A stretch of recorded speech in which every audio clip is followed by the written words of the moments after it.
Donc la question suivante, pour chaque mouvement de 11 par rapport à 4, définir le mouvement de 12 par rapport à 4. Donc comme d'habitude, on va aller chercher un petit peu. 11, l'écrou. 12, la vis à billes.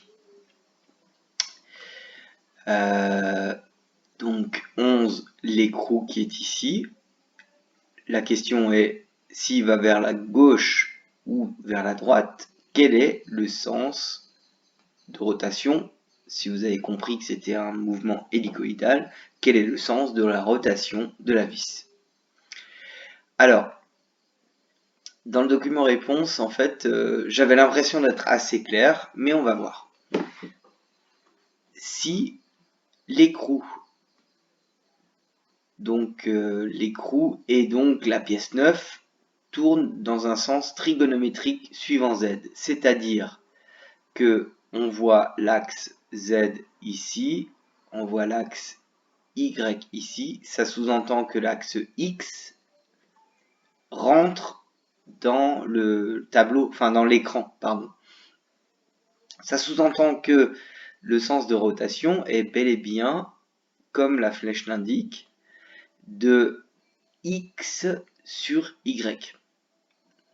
À ce moment-là, si le fourreau tourne dans ce sens-là, on suit le pas de vis et on va tourner de manière à faire avancer vers la droite, donc en positif sur Z, l'écrou. Et donc, on a une translation de 11 par rapport à 9.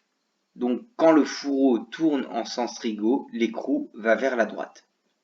On verra que en fait, c'est un petit peu plus compliqué que ça, parce que quand l'écrou va vers la droite, c'est pas dû à la rotation du fourreau, mais plutôt à celle de la vis. Mais on verra ça dans la troisième étape.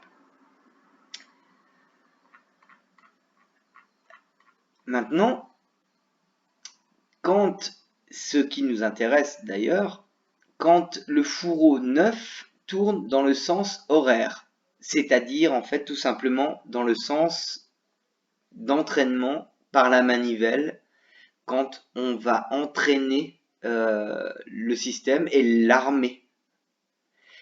Quand ça tourne dans ce sens-là, le fourreau tourne et entraîne l'écrou qui, par le biais de cette vis à billes, va obliger l'écrou d'aller vers la gauche et donc de comprimer les rondelles Belleville et donc comment dire, je sais pas si vous avez vu ça avec Monsieur Giberti, mais en tout cas d'accumuler de l'énergie potentielle élastique.